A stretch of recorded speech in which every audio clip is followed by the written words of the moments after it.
My name is Amelia, and for as long as I can remember, my existence has been a quiet apology.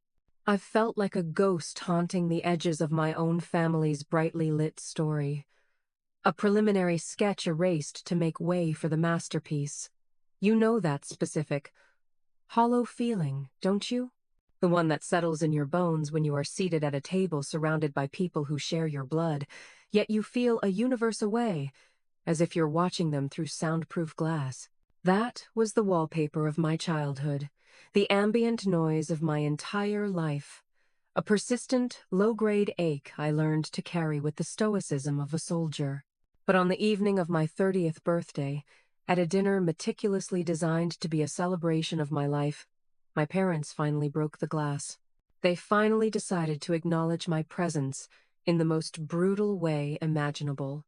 In a restaurant shimmering with crystal and quiet money, a room filled with their business associates and my brother's adoring acolytes, my father leaned forward, his voice a low, confidential murmur that carried across the table like a death sentence, and told me that my birth was the single greatest mistake of their lives.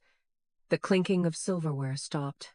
The soft music from the string quartet seemed to falter and die. Every single eye at that long, polished table swiveled to me, hungry for the impending implosion, expecting the hot shame of tears, a shattered sob, a dramatic, fleeing exit. They were waiting for the ghost to finally crumble, but they didn't get one. The ghost, it turned out, had teeth. Instead of tears, they received a quiet reply. A single, calmly delivered sentence that didn't just break the suffocating silence, it detonated the carefully constructed reality they had built for themselves. It was a reply that made my father's face, usually flush with self-satisfaction, drain to a waxy, bloodless white. It made my mother's perfectly manicured hand, the one adorned with a diamond the size of a robin's egg, begin to tremble so violently that her wine glass slipped from her fingers, shattering against the floor in a spray of dark red Cabernet that looked shockingly like blood on the pristine white linen. If you have ever been made to feel like you were an inconvenience to the very people who were supposed to be your safe harbor, then you need to stay with me. This is the story of how I stopped apologizing for my own existence. Before I tell you exactly what I said, before I walk you through the moment I took a match to their perfect world and walked away to build my own from the ashes, do me a quick favor. If you're watching this, wherever you are, drop a comment and let me know where you're tuning in from. It helps me feel connected to you all. And if this story already feels like it's speaking to a part of you that's been kept quiet for too long, please hit that like button and subscribe for more real-life stories about reclaiming your power when the world, and even your own family, tries to convince you that you have none. To truly comprehend the seismic impact of that night, you have to understand the 30 years of subtle, relentless erosion that preceded it. The Thorne family, my family, operates on a simple, unspoken gravitational principle. The universe revolves around my younger brother, Ethan. He is the sun, the golden child, the chosen one, a walking, breathing monument to all of my parents' deferred dreams and social ambitions. I, Amelia, am the planet that got caught in his orbit by accident. I'm the prequel nobody asked for, the rough draft they had to get through before the real story could begin. My father, Richard Thorne, is a man who views the world through the lens of a balance sheet. He is a senior partner at a top-tier consulting firm, and his love has always felt conditional, a quarterly performance review for which I never seem to meet the metrics. He values charisma over character, perception over reality, and bold, spectacular failures over quiet, steady successes. My mother, Eleanor, is his perfectly curated counterpart. She is the chief operating officer of our family's image, a woman who orchestrates our lives with the precision of a political campaign manager. Every holiday is a photo opportunity. Every social gathering a networking event. Every public appearance a chance to project an image of flawless, effortless success and deep familial harmony. A harmony that, for me, always felt like a discordant note only I could hear. Growing up, This dynamic wasn't a secret. It was the curriculum. When Ethan, who is 4 years younger and infinitely more charming, would bring home a report card decorated with C's and D's, my father would chuckle and ruffle his hair. He's a big-picture thinker, not some bookworm who gets lost in the details, he'd proclaim to anyone listening. He's got that spark, that magnetism. That's what gets you ahead in the real world, not memorizing dates. When I, a year later, would present a report card gleaming with straight A's, my mother would offer a brief, distracted glance before turning away. That's lovely, dear. A mind for details. Now, could you be a darling and start setting the table? Ethan's entire soccer team is coming over for a pizza party to celebrate their semi-final loss. It's important to build team morale. My achievements were solitary, academic, and consistently treated as a quiet, slightly odd hobby. His achievements, even his failures, were public, celebrated, and framed as evidence of his burgeoning greatness. I was the responsible one. I mapped out my life with the precision of the architectural blueprints I would one day draw. I earned a full academic scholarship to a prestigious university, double majoring in architecture and structural engineering. I graduated summa cum laude. I secured a coveted position at one of the top architectural firms in the city, working tirelessly to build a reputation for being brilliant, innovative, and utterly reliable. I never asked my parents for a dime after my 18th birthday. I was independent, self-sufficient, and I mistakenly believed that this was what would finally earn their respect. Ethan, meanwhile, embarked on a different path. He glided into the business school my father had chosen for him, and then casually dropped out after 2 years to discover his passion. This journey of self-discovery, it turned out, was a grand tour of failed entrepreneurial ventures, each one more audacious and ill-conceived than the last. There was the high-end streetwear brand with no inventory, the social media app that promised to monetize friendship, and the short-lived subscription box for curated air. Each glorious failure was funded by my parents' seemingly inexhaustible supply of cash and an even more inexhaustible supply of blind faith. This disparity wasn't just financial, it was emotional. It was spiritual. It was woven into the very DNA of our family. At Christmas, Ethan would unwrap the keys to a new BMW or a wire transfer for his next paradigm-shifting idea, while I would receive a beautifully wrapped, but achingly impersonal, gift card to a home goods store. "We know how much you love your little condo," my mother would say, as if my home were a dollhouse. When I finally purchased that condo after years of disciplined saving, my father's only comment upon seeing it was, "Decent square footage for a starter place." I assume the market in this neighborhood is trending down. When Ethan used their money to lease a sprawling industrial loft in the city's most expensive district to serve as the headquarters for his one-man company, they threw a catered party with 100 guests to celebrate his visionary real estate acumen. I learned, out of necessity, to be my own Sunday. I built my own world, a world populated by a small but fiercely loyal circle of friends, a career that brought me immense pride, and a quiet, unshakable satisfaction that I had built my life with my own 2 hands. But there was always that tiny, traitorous voice deep inside, the voice of a little girl who would have traded all her accomplishments just to see her parents look at her, just once, with the same unreserved, unconditional pride they so freely gave her brother. That was the foolish, hopeful girl who agreed to let them host a 30th birthday dinner for me. She thought, perhaps, that a milestone as significant as 30 years on this earth might finally be enough to make her visible to them. And in the end, she was right.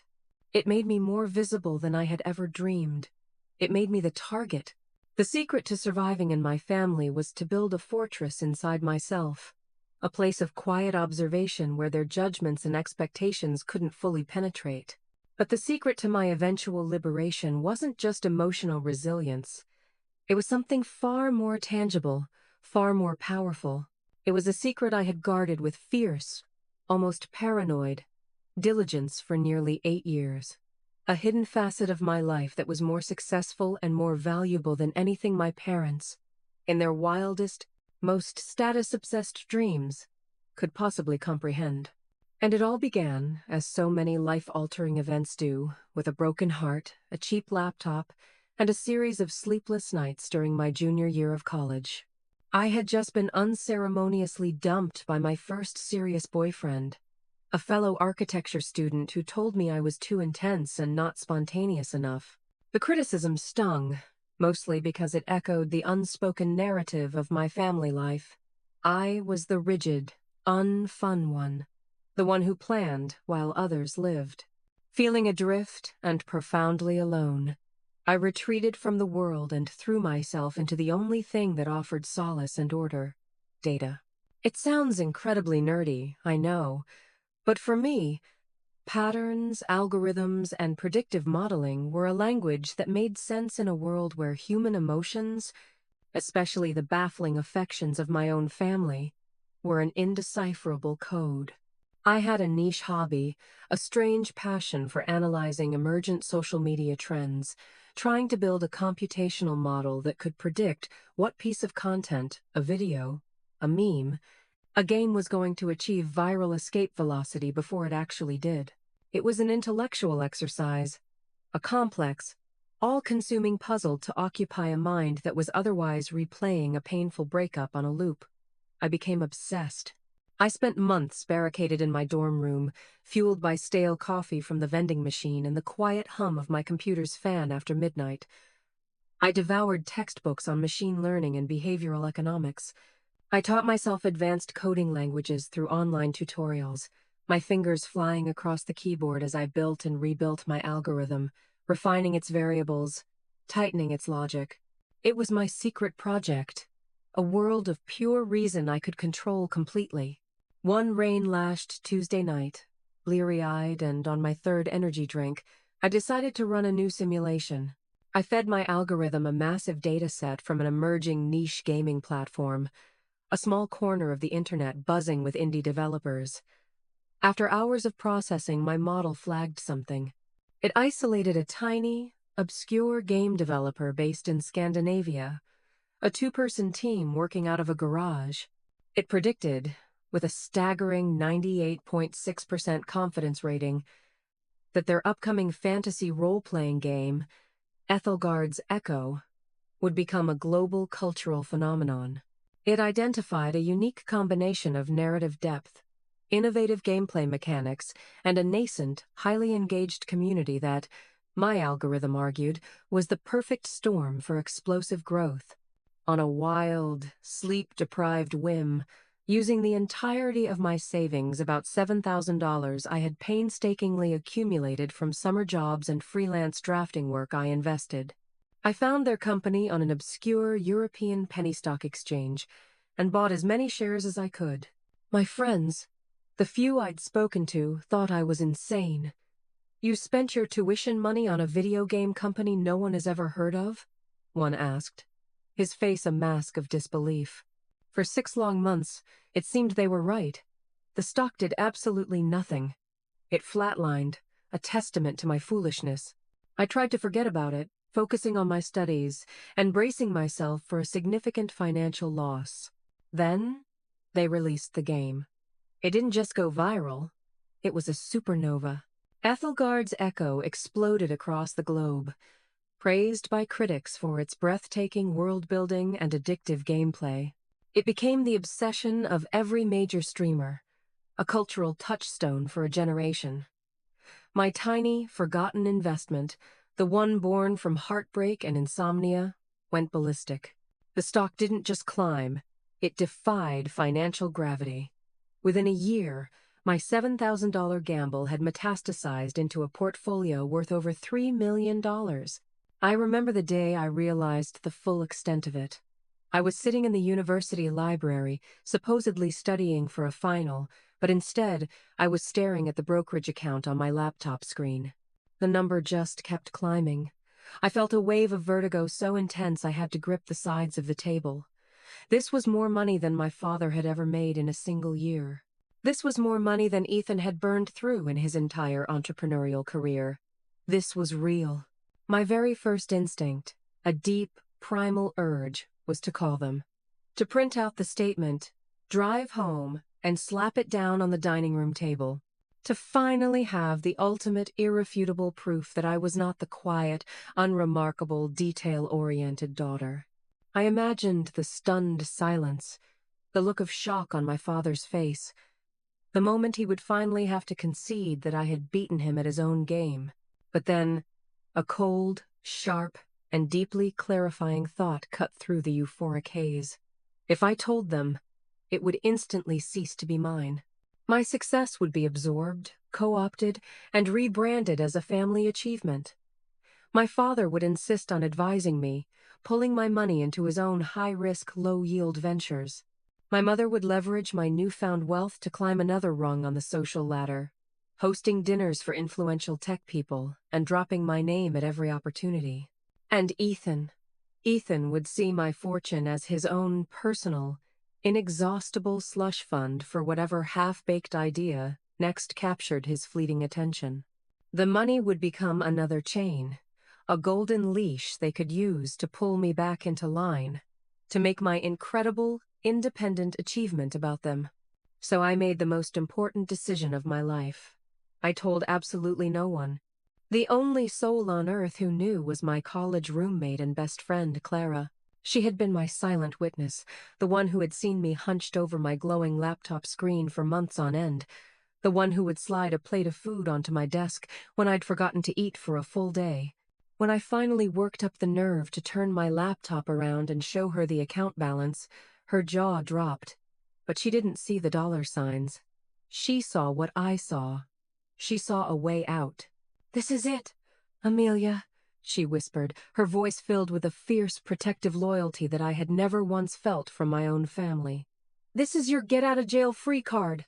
This is your chance to build a life entirely on your own terms, without ever needing their approval for anything ever again." With her steadfast encouragement, I began to plan my secret life. I knew I couldn't just be a passive investor.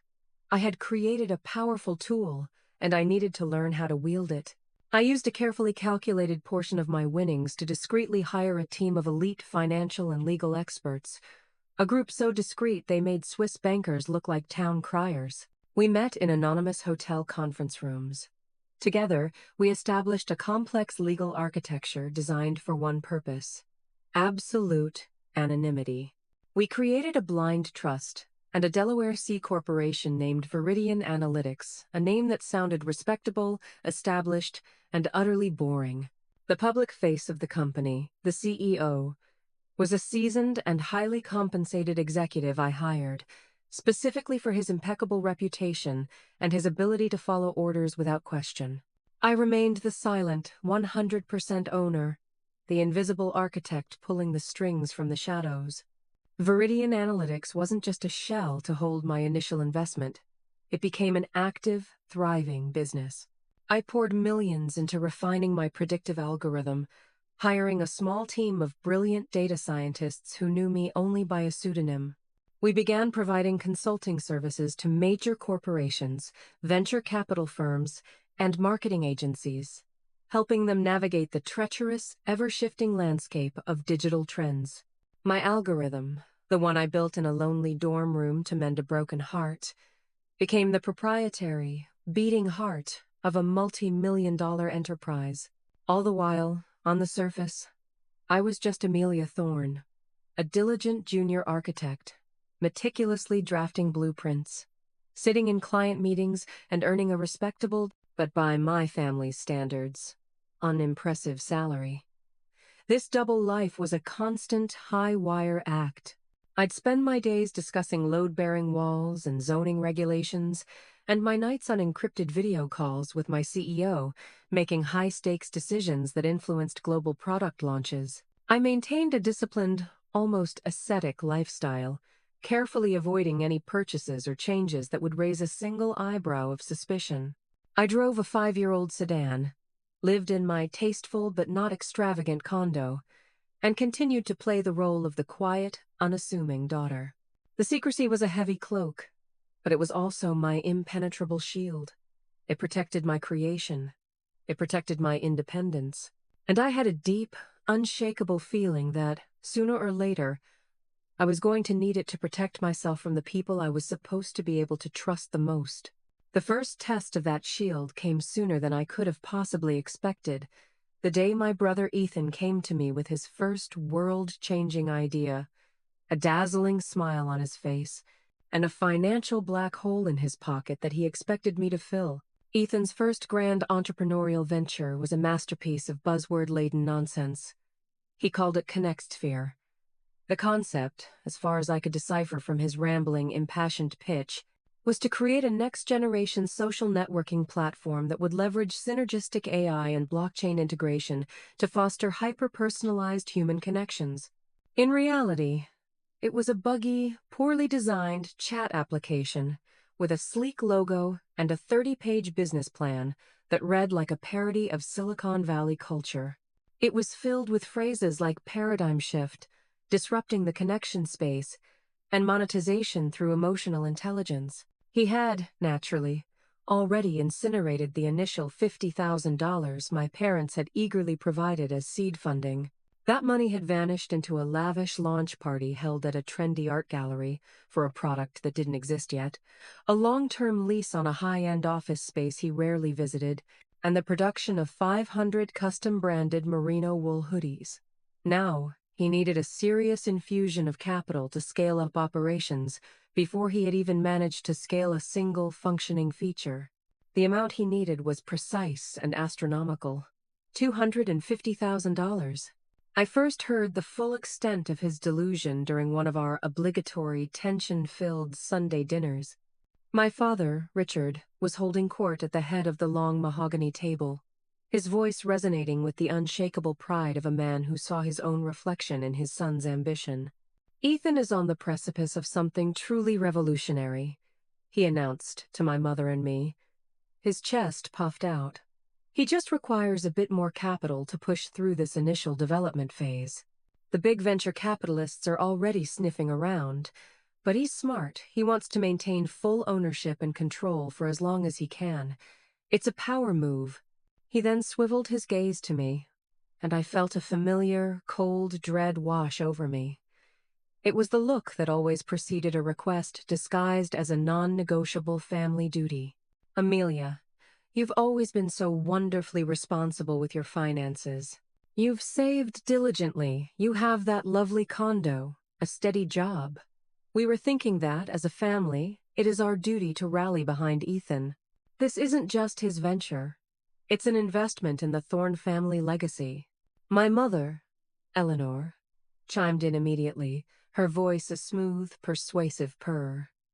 "Your father and I are already stretching our own finances to the absolute limit to support him. If you could just contribute a small loan, darling, it would mean the world. Think of it as your contribution to the family's future. You wouldn't want to be the one person holding your brother back from achieving his dreams, would you?" The emotional blackmail was as subtle as a sledgehammer. The walls of the trap were closing in, designed to perfection. If I said no, I would be cast as the villain, the selfish, jealous, unsupportive sister, the bitter spinster who couldn't stand to see her brilliant brother succeed. If I said yes from my own funds, I would be opening a Pandora's box of financial entanglement that I knew would never close. I'd be setting a precedent, becoming the first resort for every future harebrained scheme Ethan cooked up. The irony was almost physically painful. They were begging me for a small loan that was a literal rounding error for Viridian Analytics. Yet here I sat, trapped in the role of the sensible, modestly successful daughter who needed to do her part. This was the moment. This was the first major battle I hadn't anticipated when I'd built my secret world. I couldn't just write a check from my personal bank account. $250,000 appearing out of nowhere would shatter my carefully crafted persona and raise 1,000 questions I wasn't prepared to answer.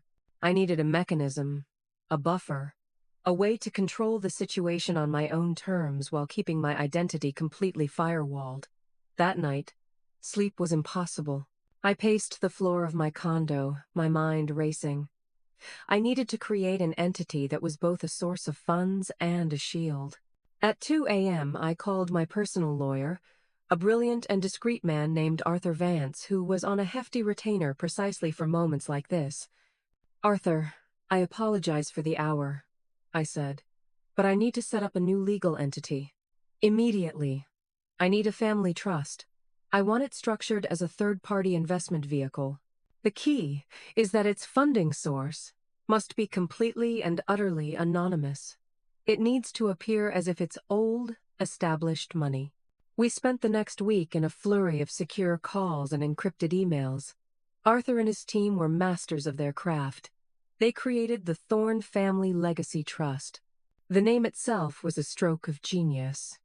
It sounded ancient, respectable, and most importantly, it sounded exactly like the kind of thing my paternal grandfather, a man of considerable but not astronomical wealth, would have set up, and my father would have negligently forgotten about.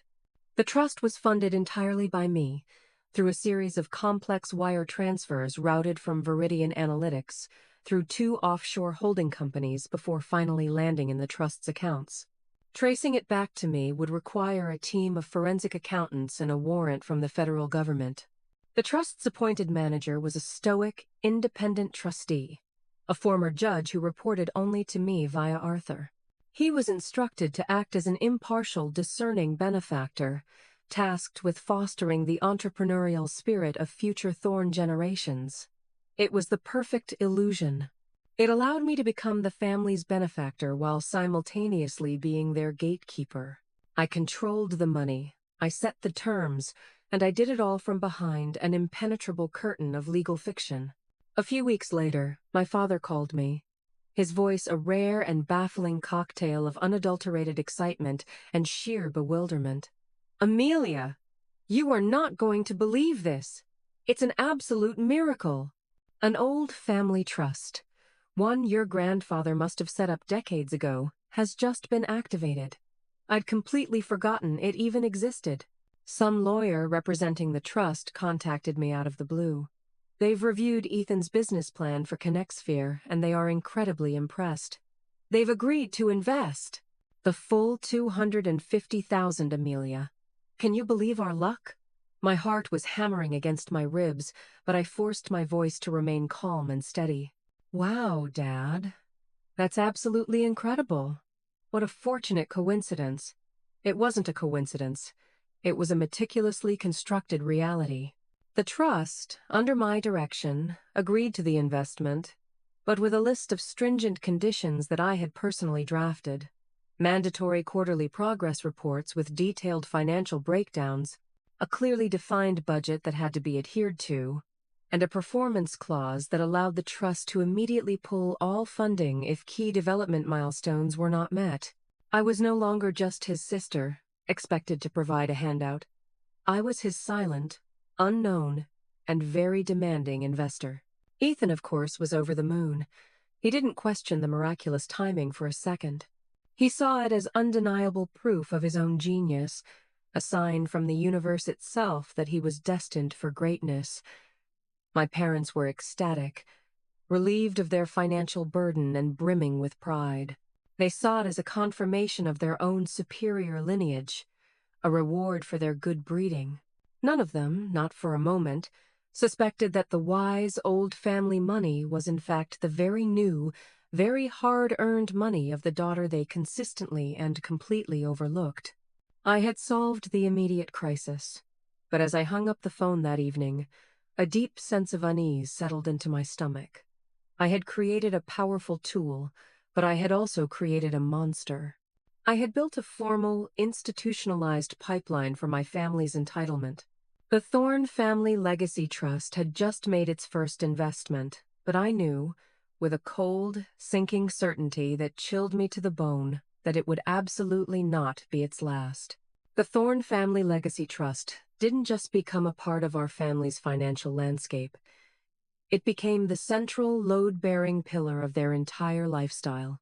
It transformed from a one-time solution into their magical, inexhaustible money tree. And over the next 4 years, they didn't just shake its branches. They took a chainsaw to the trunk with a relentless, almost gleeful enthusiasm. Ethan's first startup, the revolutionary ConnectSphere, predictably and spectacularly imploded within 18 months. The $250,000 investment from the trust vanished into a fiscal black hole of essential marketing expenses, which included a billboard in a low-traffic area for a month, strategic team-building retreats in Aspen for his 3 employees, and a fleet of ridiculously expensive ergonomic chairs for an office that was, by all accounts, usually empty. The quarterly reports I demanded through the trust's manager were masterpieces of obfuscation, dense with corporate jargon and vague, forward-looking statements. But the numbers, which I had my own accountants analyze, told the real story. 0 revenue, negligible user acquisition, and a cash burn rate that would make a seasoned venture capitalist break out in a cold sweat. When the trust finally exercised its contractual right to pull the plug, citing Ethan's failure to meet a single one of the agreed-upon milestones, he wasn't humbled or reflective. He was incandescent with rage. He threw a tantrum worthy of a spoiled toddler, ranting about how the stodgy, old-fashioned trustees were dinosaurs who didn't understand his vision and were actively sabotaging the future of human connection. My parents, in a breathtaking display of denial, actually called Arthur Vance, the trust's lawyer, to complain bitterly about the board's lack of faith and short-sightedness in their brilliant, visionary son. They were treating my carefully constructed legal entity like a negligent grandparent who had unfairly taken away their favorite grandchild's allowance. Of course, Ethan's period of failure-induced mourning was brief. 2 months later, he appeared at Sunday dinner with a fresh new haircut and an even grander, more absurd idea. Ember, a high-end, direct-to-consumer subscription service for artisanal, ethically sourced, hand-chopped firewood. "It's not just firewood, Amelia," he explained to me, his eyes gleaming with the fervor of a true believer. "It's a lifestyle brand. We're not selling logs, we're selling an experience. We're selling the story of the forest, the scent of nostalgia, the feeling of authentic connection in a disconnected world." I had to physically bite the inside of my cheek to keep from laughing out loud. He wanted to sell overpriced stacks of wood to wealthy city dwellers who probably didn't even have a functioning fireplace. And naturally, this revolutionary venture required another, even larger infusion of capital. $500,000 to secure the exclusive supply chain from a sustainable forest in Oregon and to build critical brand awareness through a targeted influencer campaign. My parents, once again, were completely captivated. "It's a brilliant pivot," my father declared, nodding sagely. "He's tapping into the authenticity market, the yearning for tangible goods in a digital age. It's genius." The request was dutifully passed along to the trust's lawyer, and after a thorough and rigorous review process, which consisted of me staring at the ceiling of my home office for 10 minutes, sighing deeply, and then authorizing the transfer, the $500,000 was wired. I rationalized it to myself, and to a very skeptical Clara, as a form of damage control. The trust was a tool.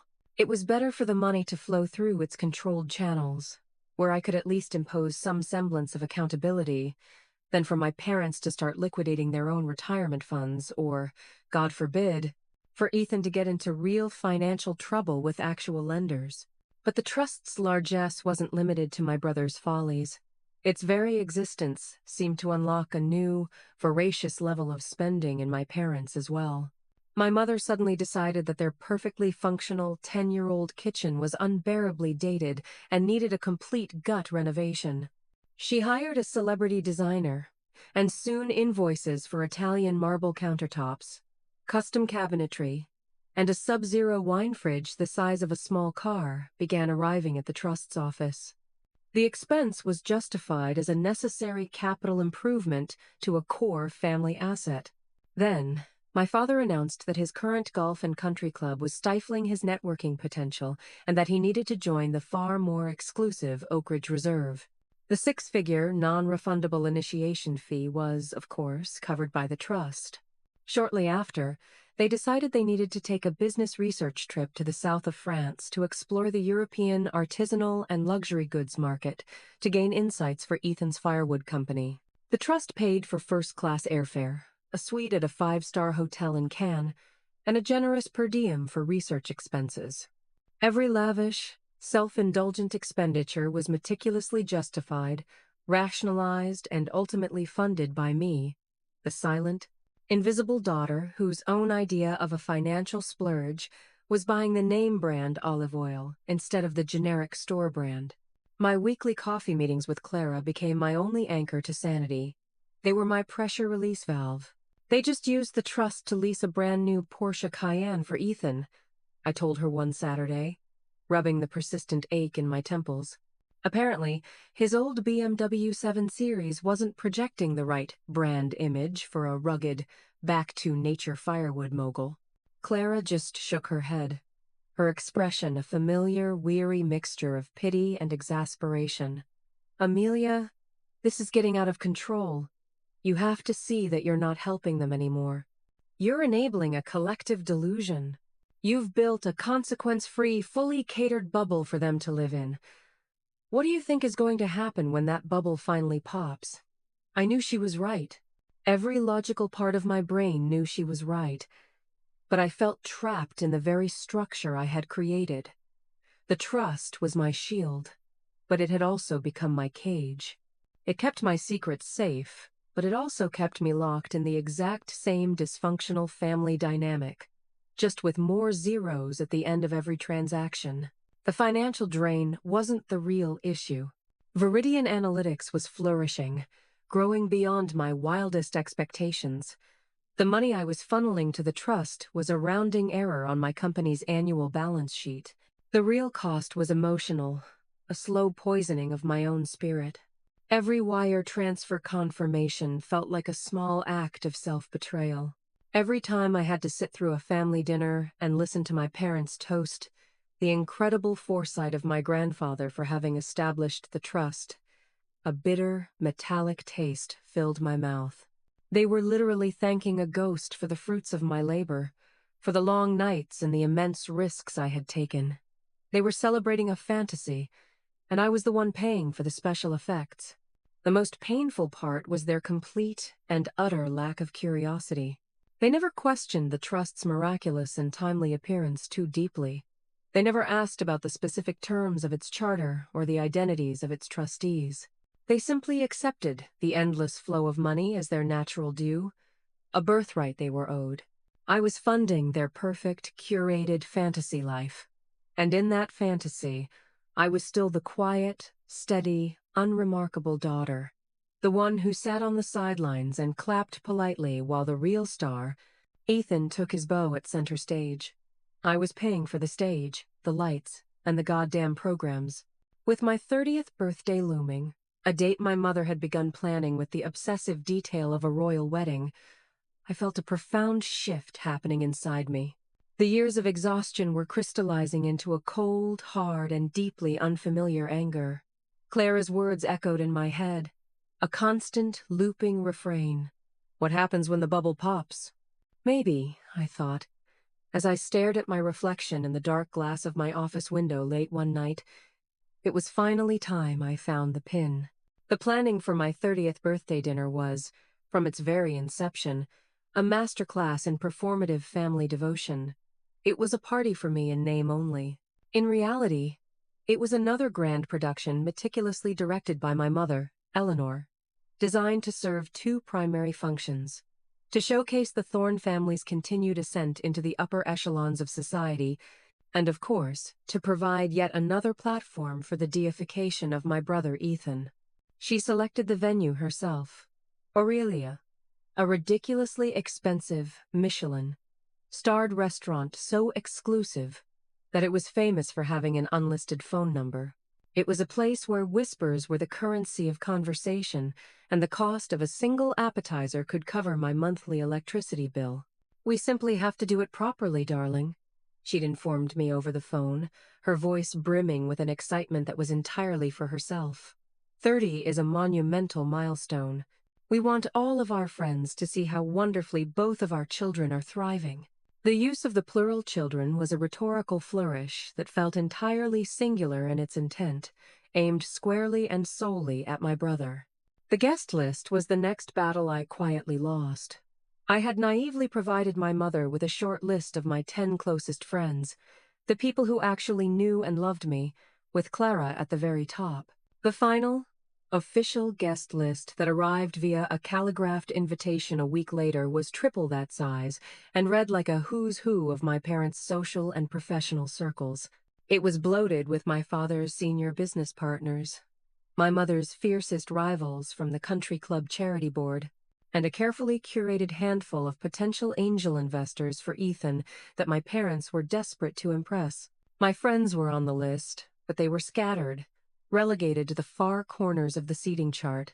Clara was there, but she was buried among names I had never even heard before. It's just so much more efficient to do one large, elegant event, Amelia, my mother explained, her tone leaving no room for argument when I'd timidly questioned the scale of the affair.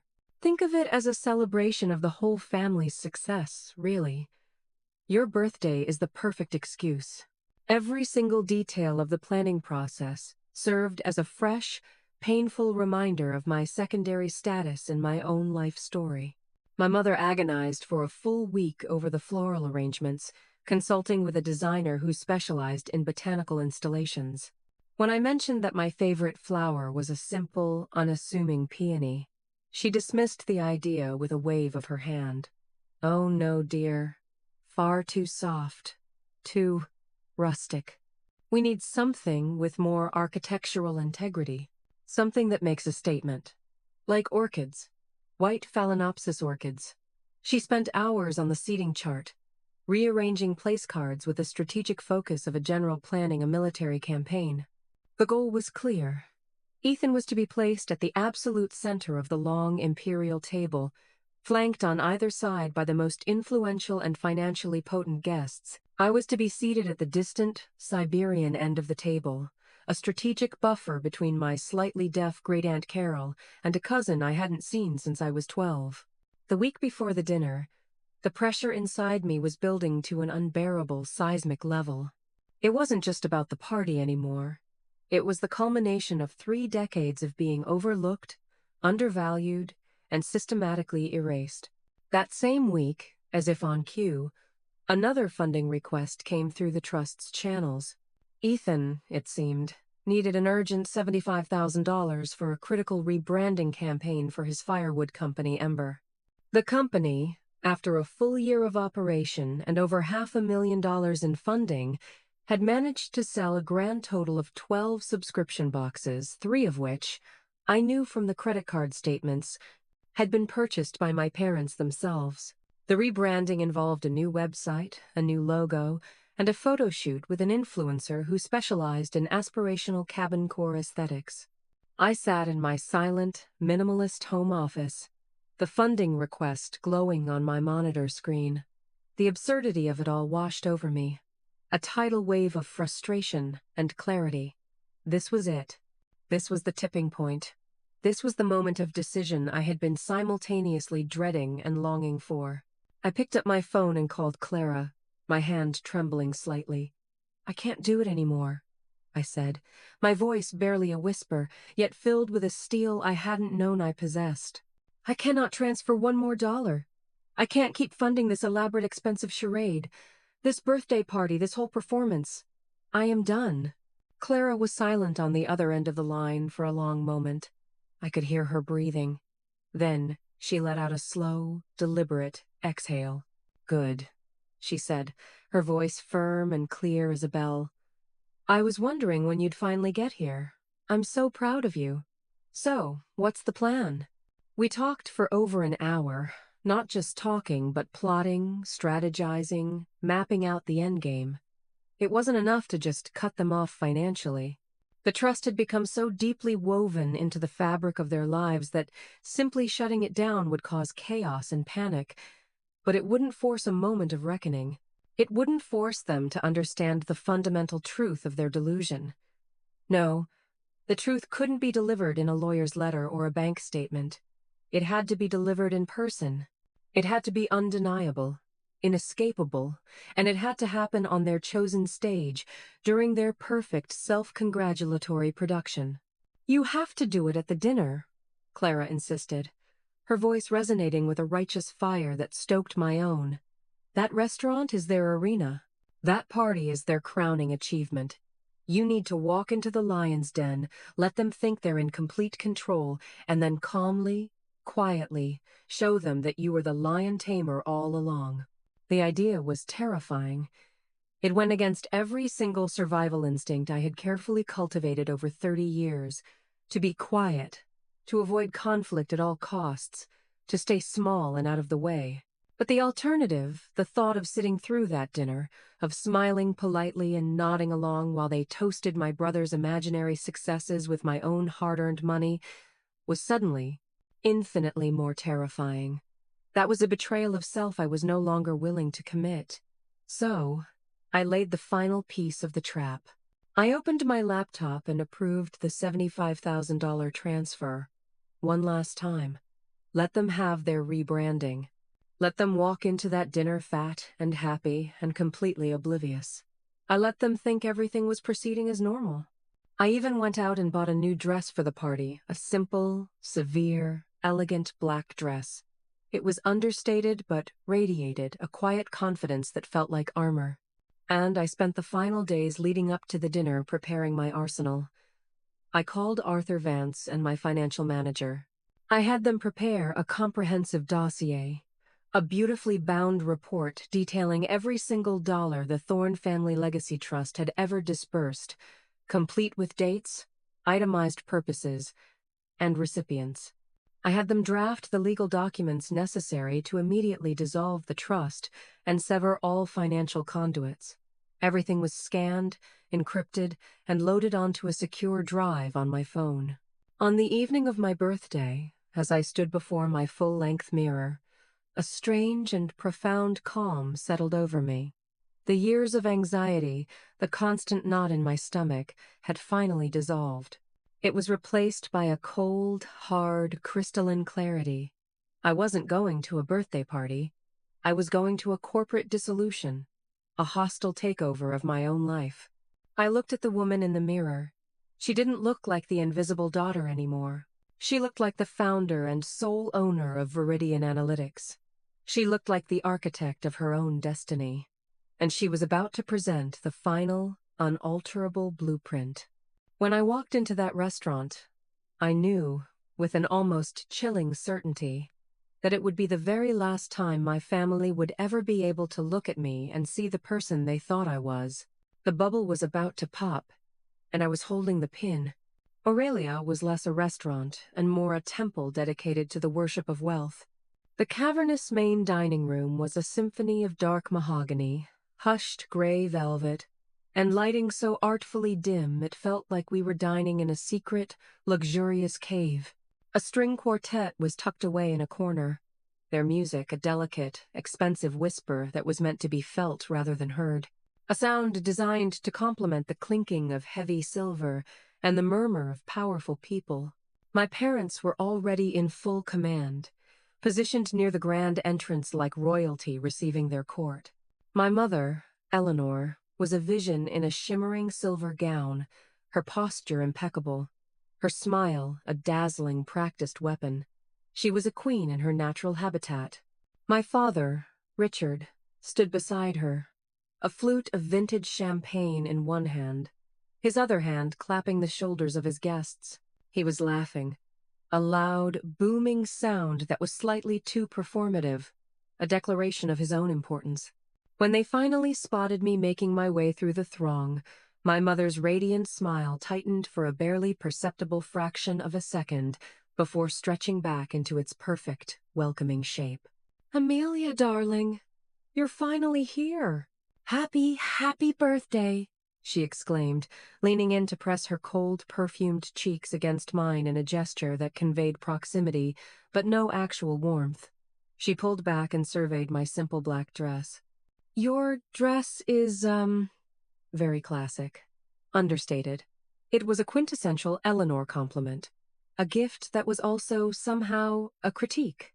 My father turned and enveloped me in a brief, bone-crushing hug that smelled of expensive cologne and self-satisfaction. 30! The big one. "Don't you worry. It's not as old as it sounds." he said with a conspiratorial wink, as if he were imparting some profound, life-altering wisdom. He then immediately pivoted back to his conversation with a man I vaguely recognized as a hedge fund manager, my milestone birthday already a distant memory. The entire affair felt surreal, an out-of-body experience. I was the guest of honor, yet I felt like an intruder. I navigated the sea of unfamiliar, overtly wealthy faces, a chorus of perfunctory happy birthdays following me as a waiter guided me to my designated seat at the far, desolate end of the long table. As my mother had so carefully planned, I was seated next to my great-aunt Carol, who greeted me by loudly, asking if I was Richard's boy's new girlfriend. I spent the next 5 minutes explaining who I was, my voice rising in volume with each attempt. Clara, my one true ally in this gilded cage, was seated what felt like a mile away, halfway down the table. She caught my eye and gave me a small, almost imperceptible nod, a silent message of solidarity that I clung to like a life raft. The first hour of the dinner was a perfectly executed masterclass in my family's unique brand of dysfunction. The conversation flowed like the expensive wine being poured around me, over me, but never, ever to me. The singular topic was Ethan. Ethan's brilliant, disruptive firewood company. Ethan's recent, highly productive trip to a tech conference in Austin, a trip entirely funded by the trust, down to his room service bills. Ethan's clever, insightful, and often completely nonsensical pronouncements on the future of e-commerce. My brother, seated in his throne at the center of the table, soaked it all in with the unearned confidence of a man who had never been told no in his entire life. He leaned back in his chair, pontificating on disruptive innovation, synergistic brand storytelling, and the future of tangible authenticity to the rapt audience of my father's business cronies. My parents acted as his dedicated hype team, prompting him with leading questions and beaming with an almost blinding pride at his every word. "Ethan, darling, tell them about the new innovative packaging you designed." My mother would coo at just the right moment. "It's completely biodegradable and sourced from recycled materials. He's so incredibly environmentally conscious." The custom packaging she was referring to had cost over $20,000 for an initial run, a detail I knew intimately from the Trust's most recent expense report. It was a beautiful box for a product that hardly anyone was buying. Then came the grand, carefully staged ceremony of gift-giving. My parents, with a sense of magnanimous fairness, presented their gift to me first. A waiter brought a slim, exquisitely wrapped box to my end of the table. I opened it to find a delicate silver locket. It was pretty enough, but it was also the kind of tasteful, generic, utterly impersonal gift you would give to a distant niece or a daughter-in-law you didn't know very well. It was a placeholder for affection. "It's lovely. Thank you so much," I said, my voice perfectly even, my smile perfectly polite. Then, my father cleared his throat, tapping his glass for attention, signaling the start of the main event. "And while it is, of course, Amelia's special day," he announced, his voice projecting across the silent table, "we also wanted to take this opportunity to celebrate a recent and very significant milestone for Ethan." As if on cue, another waiter appeared from the wings, carrying a long, flat, heavy-looking box wrapped in dark, expensive paper. My father took it and presented it to Ethan with the flourish of a king bestowing a title. Ethan, feigning surprise, opened it to reveal a brand-new limited-edition Rolex watch, the exact same model my father wore with such pride. "To welcome you to the club, son," my father said, his voice thick with genuine, powerful emotion that he had never, not once, shown to me. "For closing that preliminary funding round and proving all the doubters wrong." The funding round was, of course, the $75,000 I had personally transferred from the trust just days earlier. The room, taking its cue from my parents, erupted in a round of enthusiastic applause. Ethan, his face glowing with a mixture of triumph and entitlement, immediately strapped the heavy gold watch onto his wrist. He held up his arm, twisting it back and forth, admiring the way the dim, atmospheric light glinted off the watch face. He didn't even bother to glance in my direction. That was the moment. The absolute, soul-crushing and paradoxically liberating moment of perfect clarity. I wasn't just invisible to them. I was the unseen, unacknowledged infrastructure of their lives. I was the fuel they burned to keep their precious golden boy shining so brightly. They weren't just celebrating him. They were celebrating him with my money, my work, my intelligence, my sacrifice, and they were doing it at my birthday party, on my milestone day. The calm I had walked in with, the armor I had so carefully donned, didn't crack. It solidified. It turned from steel into something harder, something unbreakable, like diamond. I picked up my water glass, brought it to my lips, and took a slow, deliberate sip. I set it down without a sound, and I waited. I waited for my opening, for the perfect moment to present my own gift. It came, as I knew it inevitably would, directly from my father. After the grotesque theater of the Rolex presentation, the gravitational pull of the table shifted entirely to Ethan, leaving me in the cold, distant orbit where I had always resided. A few of the guests, perhaps feeling a fleeting pang of social awkwardness or basic human decency, made a few half-hearted attempts to steer the conversation my way. A kindly-looking business associate of my father's, a man named Mr. Harrison, turned to me and asked, his voice a polite murmur, "So, Amelia, Richard tells me you're a successful architect. Are you working on any interesting projects at the moment?" The question was a small lifeline, a brief opportunity to assert my own existence. Before I could even form a response, my father, ever the vigilant guardian of his son's spotlight, jumped in, cutting me off with a loud, dismissive laugh. "Oh, Amelia is our steady one, Jim," he said, waving his hand as if swatting away a fly. "She likes her quiet, stable projects. No risk, no fuss. Not a high-flying gambler like her brother. Someone has to keep their feet planted firmly on the ground in this family, am I right?" He said it with a broad, charming smile, but the subtext was a dagger, sharp and clear. "You are boring. You are small. You are not him. You are the anchor that allows his ship to sail." Mr. Harrison gave a tight-lipped, uncomfortable smile and immediately turned his attention back to Ethan. I saw Clara catch my eye from her seat halfway down the table. Her expression was a mask of cold, controlled fury on my behalf. I just gave a subtle, almost imperceptible shake of my head. Not yet. Wait for it. I decided to make one final, conscious attempt. Not for them, but for myself. I needed to know, in this final moment, that I had given them every possible chance to see me. I cleared my throat, and my voice, when it came, sounded surprisingly loud and clear in a sudden lull in the conversation. "Actually," I said, my gaze fixed on my father, "my firm just won the competitive bid for the new city library's central branch renovation. It's a major civic project, a landmark building. I'm leading the architectural design team."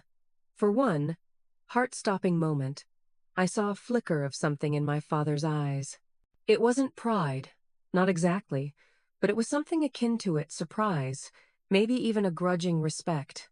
But it was extinguished as quickly as it had appeared. My mother, Eleanor, ever the vigilant protector of the family narrative, spoke before he could. "Oh, that's nice, dear," she said, her voice laced with a faint, almost pitying condescension. "A library. How very quaint. But it must keep you terribly busy. We barely see you anymore." Her words masterfully reframed my professional achievement as a social failing. And then, without missing a beat, she turned the conversation back to the only topic that held any real currency for her. "Speaking of major projects, Ethan was just telling us that his new rebranding campaign is on the verge of being featured in a major business journal. This, I knew, was a complete fabrication, a piece of aspirational fiction they had likely cooked up together. That was the final cut. The final brutal dismissal. The complete, and utter invalidation of my life's work. A career-defining, legacy-building project of mine was reduced to nice and quaint, while Ethan's latest taxpayer-funded fantasy was being heralded as headline-worthy news. The slow-burning anger that had been simmering inside me for years, for decades, finally reached its flashpoint. I could feel the blood pounding in my ears, a hot, roaring sound. I carefully placed my fork and knife on my plate, the clink of silver against porcelain echoing in the sudden silence I had created.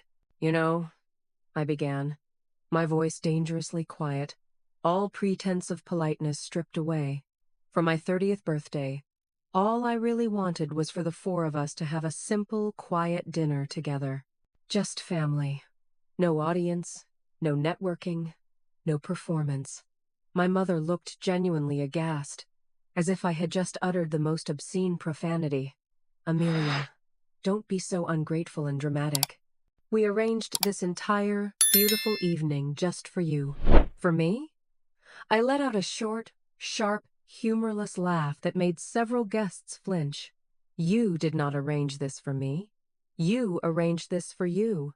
You arranged this to show off Ethan's new watch. You arranged this to impress your business partners, Dad. You arranged this to prove to your country club friends that you are the matriarch of a perfect family, Mom. I am just a prop. I am the excuse." The date on the bottom of the invitation. My father's face, which had been a mask of jovial hospitality, darkened into a thundercloud.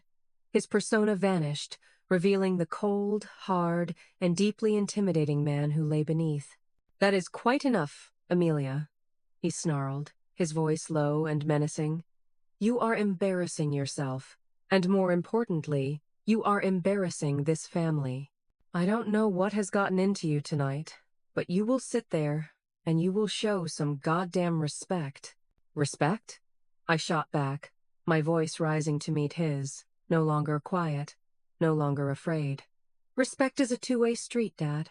When was the last time you showed any genuine respect for me? For my career? For my life? Everything I have ever achieved has been in spite of your absolute indifference, not because of your support." The table was now completely, utterly silent. The string quartet had faltered to a clumsy stop, the musicians staring at our table with wide eyes. Every single guest was frozen, a captive audience to the family drama they had only ever read about in novels. Ethan looked deeply, painfully uncomfortable. He was staring at his new Rolex as if desperately trying to will it to turn back time. My father, incensed at being publicly challenged, at having his authority questioned in front of his peers, stood up with such force that his chair scraped loudly against the floor. He leaned forward, planting his knuckles on the table, his face a mottled, alarming shade of red. "You have no idea what you are talking about," he seethed. "Your mother and I have given you everything. We have given you a life of privilege you couldn't possibly have dreamed of on your own." And then he did it. He finally delivered the line. The one that had been lurking beneath the surface of every dismissive comment, every forgotten achievement, every casual cruelty for 30 long years. He lowered his voice, making the words all the more venomous and intimate. "Honestly, Amelia, if you want the truth, then here at Island, your entire conception was a mistake, a miscalculation.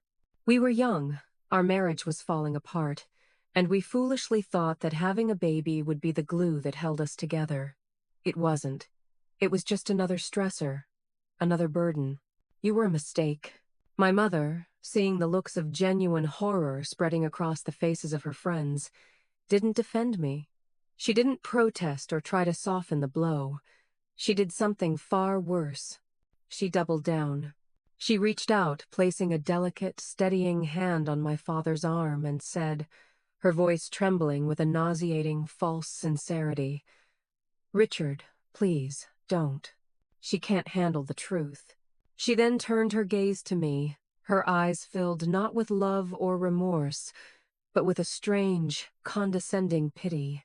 "He's right, darling. I'm sorry, but Island. We just weren't ready for a child. We weren't ready for you, Ethan. Ethan was the child we planned for. the one we truly, desperately wanted. The air was stolen from my lungs. The words hung in the space between us, brutal, irrevocable, and absolute. This was it.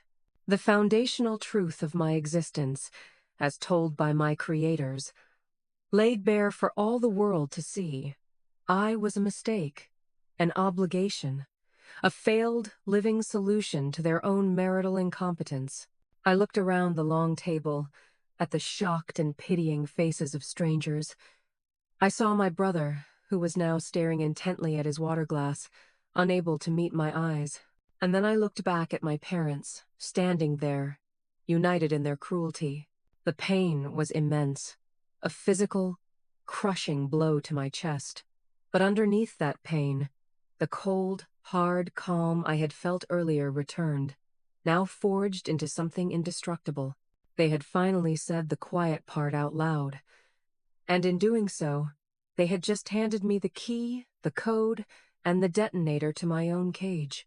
The silence that followed my mother's final, devastating confession was a physical entity. It was profound, heavy, and absolute. It felt as if all the air, all the sound, all the life had been sucked out of the room, leaving behind a perfect, crystalline vacuum of horror. The guests at the table were like figures in a wax museum, frozen in various states of shock and discomfort. They looked everywhere but at me, down at their intricately folded napkins, up at the ornate ceiling, deep into the dregs of their wine glasses. They were trapped, unwilling witnesses to a display of familial cruelty, so raw and so public it felt almost indecent. My parents remained standing over the table, a united front of casual destruction. They were waiting for my collapse, for the inevitable emotional detonation.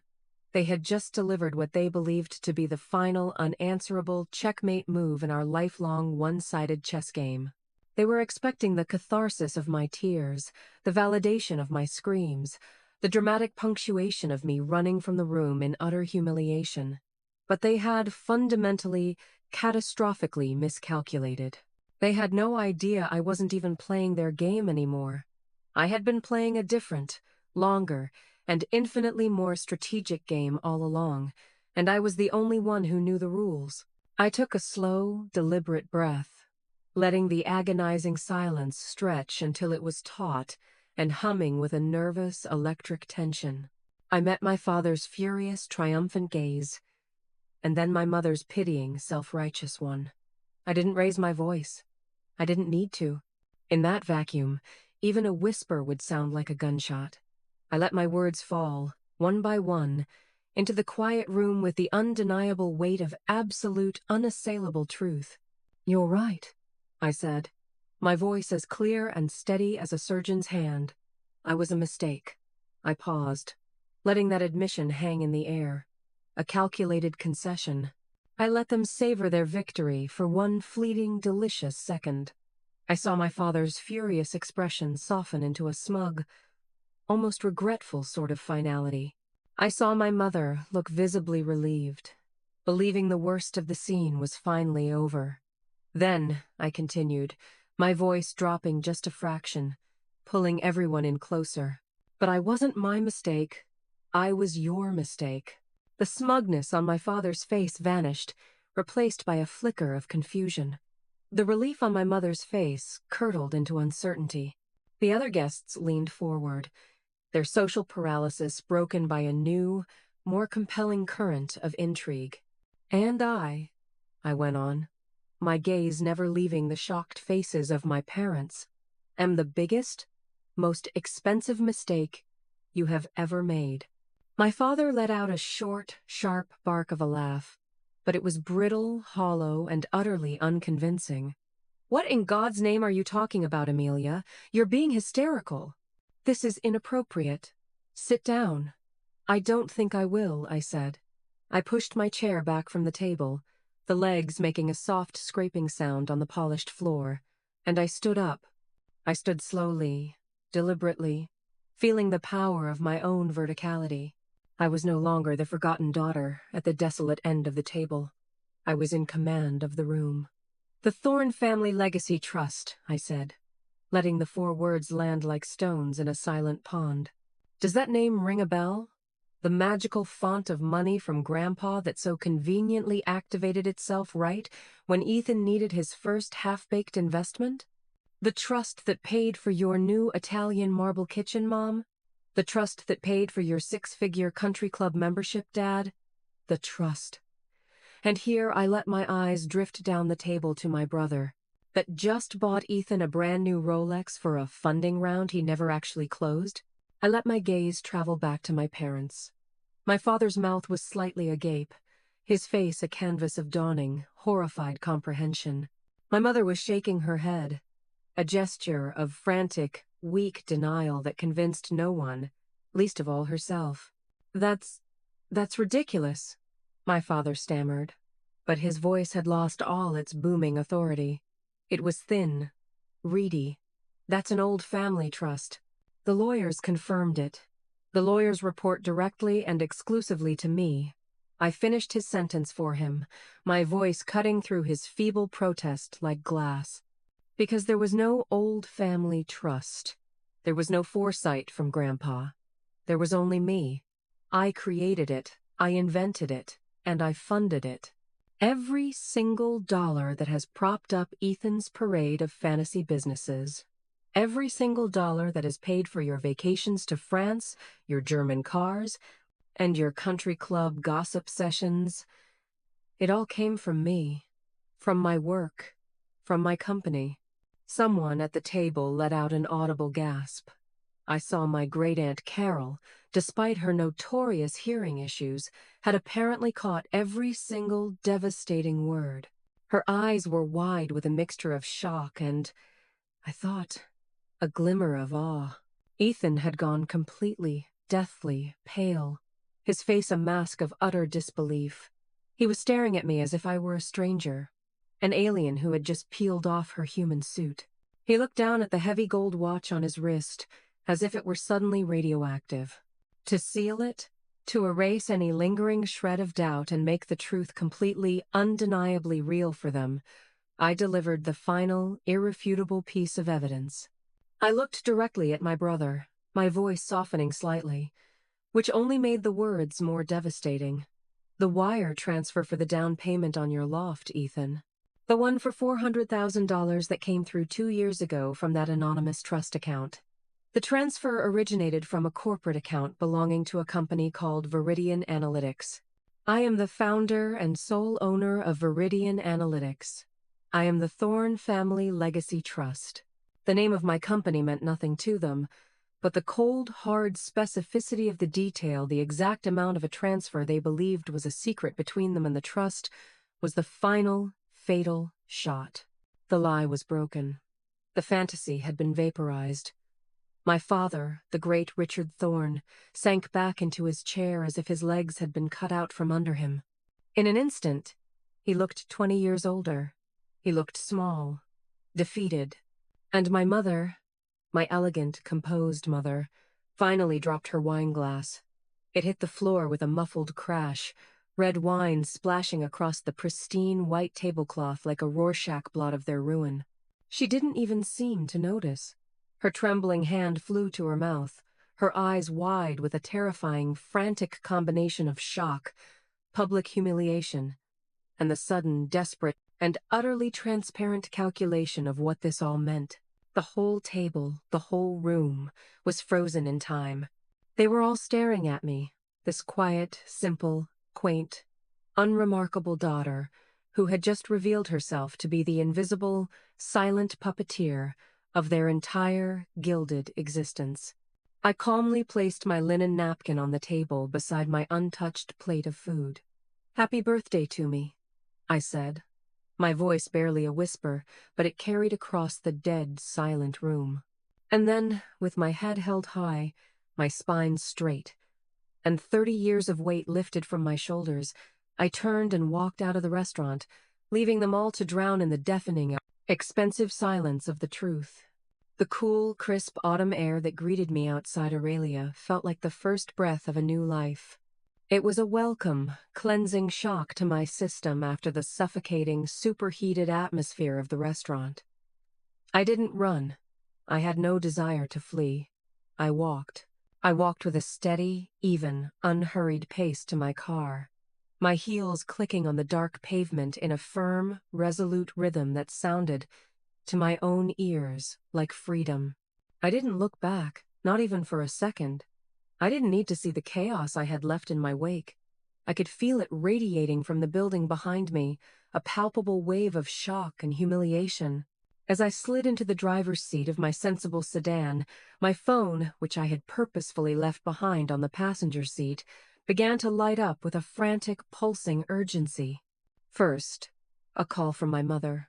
I watched her name flash on the screen, then go dark. I ignored it. Seconds later, my father's name appeared. I ignored it. Then Ethan's. Ignored. Then came the barrage, a rapid-fire assault of text messages, each one more desperate and incoherent than the last. Amelia, you need to come back inside right now. We need to talk about this. A text from my father. This is a terrible misunderstanding. You're confused. From my mother. What did you mean? What is Viridian? Call me now. From Ethan. You can't be serious. Amelia, please. I didn't read past the first few. I reached over, pressed the power button, and held it until the screen went black. There was nothing to say. Not tonight. There might not be anything to say ever again.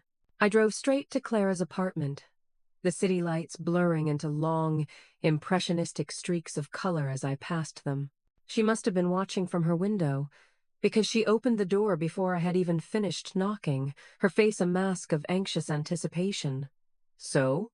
She asked, her voice tense. How did it go? She pulled me into a fierce, grounding hug. The bubble, I said, my voice muffled by her shoulder, a strange, hysterical little laugh bubbling up from my chest. I think I popped it. We stayed up until 3 a.m., sitting on her comfortable, worn-in sofa, a bottle of good, strong whiskey between us. I recounted the entire evening, from the moment I walked in to the final silent exit.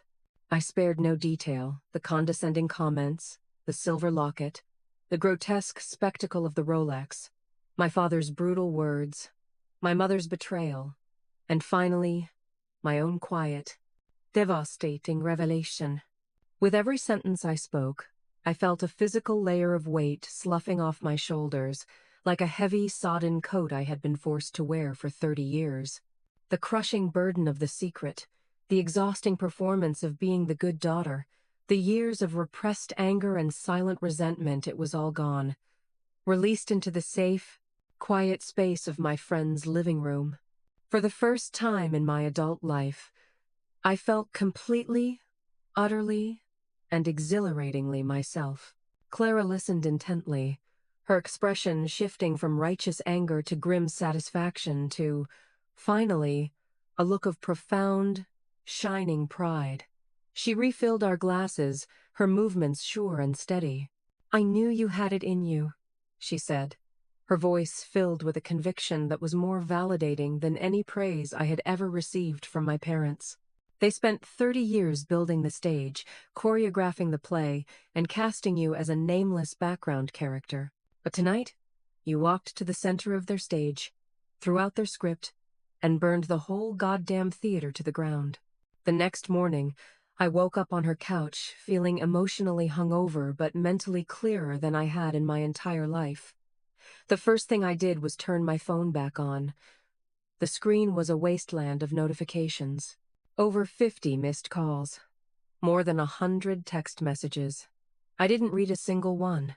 Instead, I made 2 calls of my own, my voice calm and resolute. The first was to my lawyer, Arthur Vance. Arthur, it's Amelia, I said. It's time. Dissolve the Thorne Family Legacy Trust. Shut it all down. Liquidate everything. I want it done by the end of the business day. Effective immediately. There was a pause on the other end, and then I heard him let out a slow breath. Understood, Amelia. I'll get it done. The second call was to my chief financial officer at Viridian. I need you to do something for me, I instructed. Liquidate all accounts and assets associated with the Thorne Family Legacy Trust. I want you to prepare a final, comprehensive statement of all disbursements made since its inception. I want it itemized, dated, and categorized. Send a certified bound copy to Richard Thorne, Eleanor Thorne, and Ethan Thorne at their respective addresses. And make sure the cover letter states, in no uncertain terms, that no further funds will be made available to them, under any circumstances, for any reason. It was done. The pipeline was severed. The magical money tree had been uprooted, its roots exposed to the harsh, unforgiving light. For the next 7 days, I became a ghost in a different way. Not the invisible daughter, but an unreachable entity. I worked from my home office, my fortress of solitude. I screened all my calls, letting everything go to voicemail. I communicated with the outside world only through Clara and Arthur. The digital siege on my phone continued, but its tone began to shift dramatically. The angry confusion of the first night morphed into the panicked pleading of people realizing their life support system was failing. My parents, I knew, were probably just now beginning to see the real-world consequences. Their platinum credit cards, the ones linked to accounts heavily subsidized by the trust, would be declined at the grocery store. The large automatic checks they wrote for their country club dues or the lease payments on their luxury cars would start to bounce. Ethan's payroll for the 2 employees at his artisanal firewood company would fail to clear, leading to some very awkward and very real conversations. The beautiful, consequence-free bubble I had so carefully constructed and maintained for them wasn't just a source of luxury, it was the very foundation of their financial reality. And I had just pulled the plug. Exactly 1 week to the hour after my birthday dinner, they showed up at my condo building. All 3 of them. I saw them on the lobby's security camera feed on my phone, huddled together, looking lost and out of place. My first powerful instinct was to ignore them, to let them stand there until they gave up. But Clara's words from the week before echoed in my head. See it through to the end. Don't leave any part of it unfinished. I took a deep breath, pressed the button, and buzzed them up.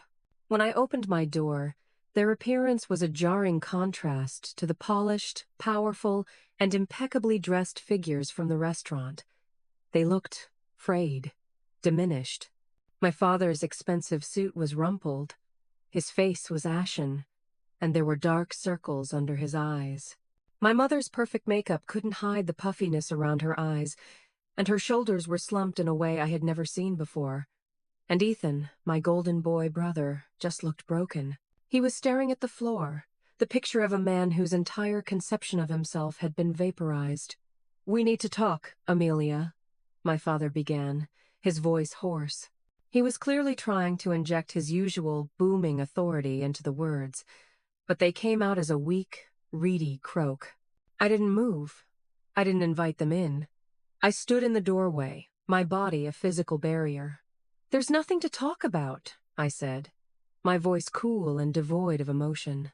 "I believe the final financial statements from the trust, which you should have received yesterday, are entirely self-explanatory." "You can't do this to us," my mother whispered, her voice cracking, tears welling in her eyes. "Ethan's company, it's all gone. We'll lose the house." "Your house has been paid off for 15 years, Mom," I stated, my voice flat, cutting through her manufactured drama with a slice of cold, hard fact. "You're not going to lose the house. But yes, you are going to have to start living within your means. Your actual means." And Ethan's company was never a company. It was a very expensive, very poorly managed hobby that I was funding. Now the funding is gone. Ethan finally looked up, his eyes filled with a desperate, pleading confusion. "But why, Amelia? Why would you do all that? Why would you pretend for all those years?" I finally looked at my brother, and for the first time in my life, I didn't feel a surge of anger or a sting of resentment. I just felt a profound, bottomless sadness for the man-child standing in front of me, because it was the only way I could ever help you without being completely consumed and destroyed by you, Ethan. It was the only way I could give you what Mom and Dad so desperately wanted you to have the appearance of success, without having my own actual success torn apart and used for spare parts. I did it to protect myself. From you. From them. My father stepped forward, his desperation finally igniting into a flash of his old, aggressive self. This is about revenge, isn't it? For what I said at the dinner. You're trying to punish us for telling the truth. No, Dad, I said, shaking my head slowly. You've got it all wrong. What you said at the dinner wasn't the cause of this. It was the cure. It was just the truth, finally spoken aloud after 30 years of whispers. And hearing it, really hearing it, was the thing that finally set me free. This isn't a punishment. This is a consequence. This is just reality. The Bank of Amelia is closed. For good. I saw it in their eyes then. The final, dawning realization that there was no negotiation to be had, no emotional leverage to be used, no argument that could possibly work. It was over. The game was up. I looked at the three people who had defined, constrained, and shadowed my life for so long, and I felt nothing. Not anger, not love, not hate. Just a vast, quiet, empty space where a family used to be. I wish you all the best, I said, and it was the most honest, and also the most final, thing I had ever said to them. And then I gently, firmly, closed the door. It's been a year since that birthday dinner. 12 months since I closed the door on my family and, in doing so, finally opened the door to my own life. The silence that followed that final confrontation was, at first, a jarring and unfamiliar presence. It was profound and all-encompassing. The rhythms of my life, which for 30 years had been dictated by the gravitational pull of their needs and their drama, were suddenly my own. There were no more obligatory, tension-laced Sunday dinners. No more performative holiday gatherings where I felt like a foreign exchange student. No more panicked, entitled phone calls for another small loan or another emergency investment. The vast emotional and temporal space they had occupied in my life, a space I hadn't even realized was so immense, was suddenly, completely empty. And into that quiet, sunlit space, slowly, surely, and beautifully, peace began to grow. The first few months were about observing the fallout from a safe, quiet distance. My family, stripped of their magical money tree and forced to confront the cold, hard reality of their own finances, had to make a series of drastic, humbling changes. As I had stated, they didn't lose their house, but the glittering facade of their effortless, old-money wealth crumbled with shocking speed. They sold my mother's top-of-the-line luxury SUV and my father's weekend sports car. They quietly canceled their 6-figure membership at the Oak Ridge Reserve Country Club, a move that I'm sure sent shockwaves through my mother's social circle. My mother, a woman who once hired a consultant to organize her closets, had to learn, for the very first time in her adult life, how to create a household budget, how to use a coupon, how to differentiate between a want and a need.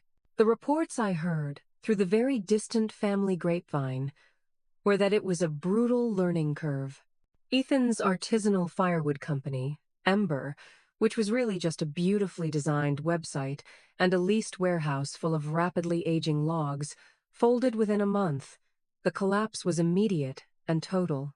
Without the trust to cover his exorbitant overhead, the rent, the car lease, the salaries for his 2 employees, the entire lifestyle brand evaporated into thin air.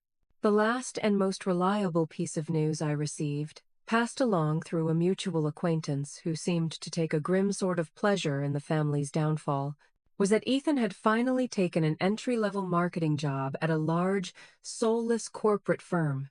He was working in a cubicle, earning a modest salary, and answering to a boss. He was, in short, finally living the kind of stable, respectable, unremarkable life my parents had always disdained for him but had implicitly demanded of me. He was learning, day by difficult day, what it actually meant to earn a living. I felt no surge of triumph, no satisfying rush of schadenfreude. There was no joy to be found in their diminishment.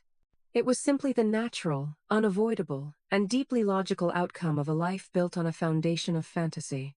They were, at long last, facing the consequences that Clara had warned me about all those years ago. For my part, I stepped out from behind the curtain and into the light. The transition was gradual, carefully managed, and exhilarating. I worked with a top-tier public relations team to slowly, strategically transition the public narrative of Viridian Analytics. I was introduced to the world first as a key strategic partner and the original architect of the algorithm.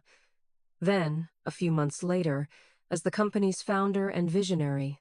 The story we crafted was the unvarnished truth. A young, brilliant architect with a private passion for data had built a game-changing predictive model in her dorm room and had the foresight to turn it into a powerhouse consulting firm.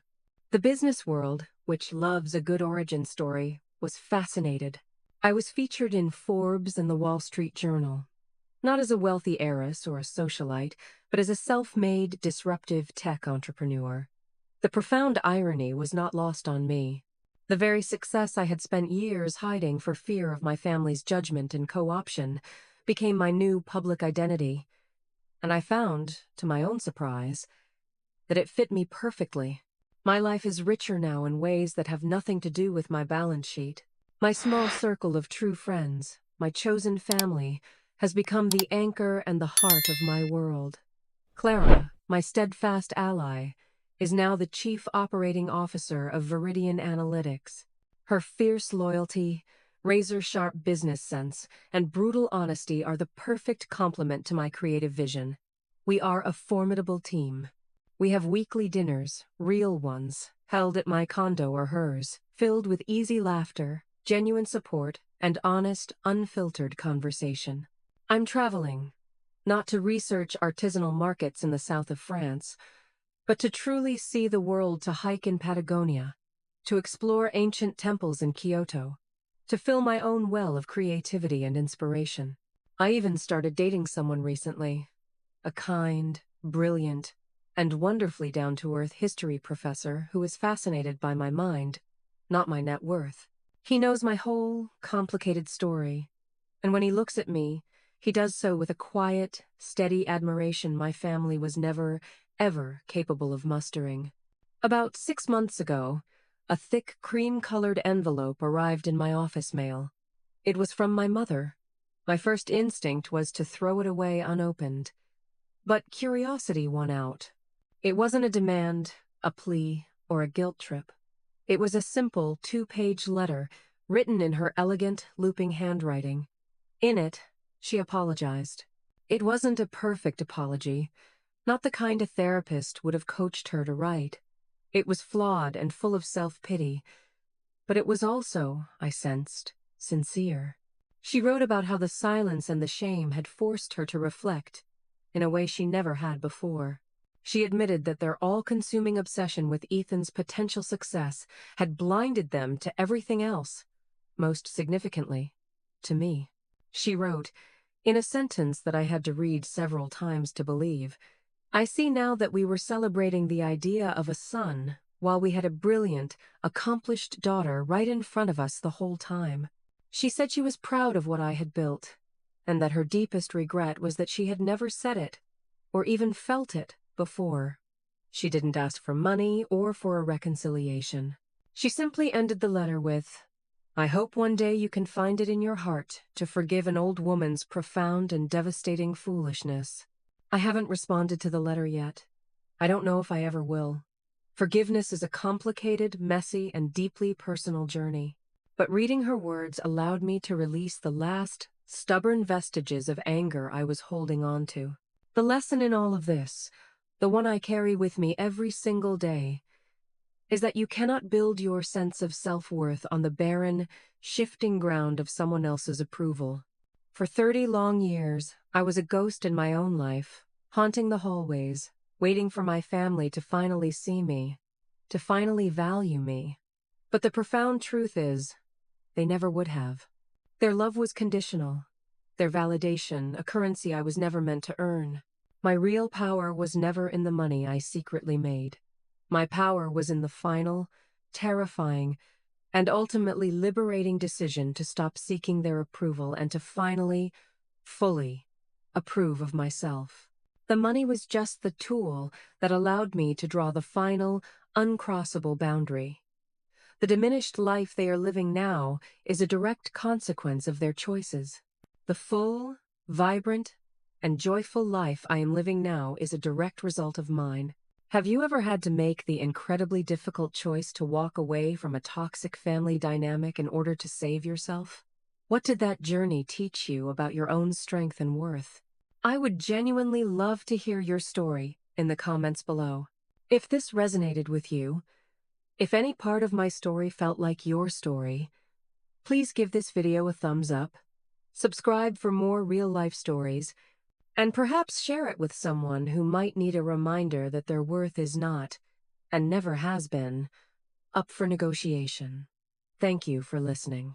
And please, remember to be the architect of your own life. You are the only one who holds the blueprints.